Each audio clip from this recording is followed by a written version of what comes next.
On en sait un peu plus de l'attaque de requins qui s'est déroulée hier soir en baie de Sainte-Marie. La victime, un pratiquant de VA qui était à l'entraînement, est toujours hospitalisé au Medipol. Son état de santé est stable.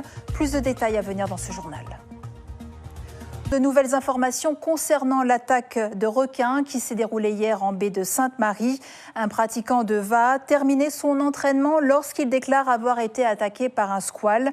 Hospitalisé au Medipol, l'état de santé de la victime s'est stabilisé.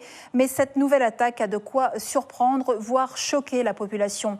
Medjico Pecheizi, Gaël Decheverry.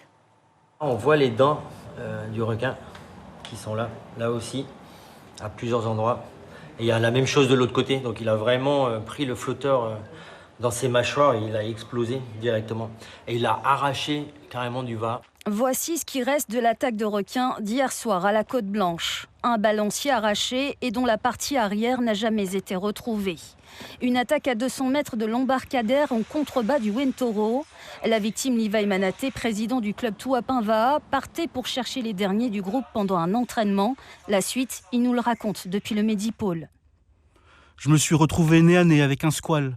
Il a tapé 2 fois à l'arrière de mon VA, puis une 3e en déchiquetant le milieu de mon flotteur, qui lui a permis de me faire tomber à l'eau. Ce dernier m'a croqué par l'arrière du corps une première fois.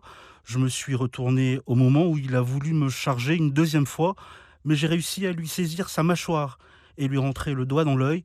Cela l'a fait fuir. Selon ses proches, Livaï Manaté est maintenant dans un état stable. 1 heure avant l'attaque, un kayakiste s'est fait charger dans la même zone. Au plein milieu du parcours, j'ai senti quelque chose d'énorme qui m'a tapé à l'arrière, heurté violemment. Une fois avoir été tombé dans l'eau, le kayak à l'envers, j'ai regardé dans l'eau machinalement et j'ai vu sous mes pieds un requin passer. On a eu des signalements de kayakistes ou de véliplanchistes et de VA qui ont eu des rames ou des embarcations de mordus par des requins. Sur une personne, c'est la première fois. Oui. Pour le colonel Bourgoin, il est important de suivre les consignes. Nous sommes dans une période à risque. Il y a de fortes pluies, suivi de plusieurs jours de beau. Donc l'eau est extrêmement trouble. Donc nous sommes dans une période à haut risque concernant le risque requin. Donc il faut, bien évidemment, on le sait tous, c'est au risque et péril. Mais il y a des zones, je pense, aujourd'hui sur Nouméa à complètement éviter et d'autres à le fréquenter en groupe et forcément en journée.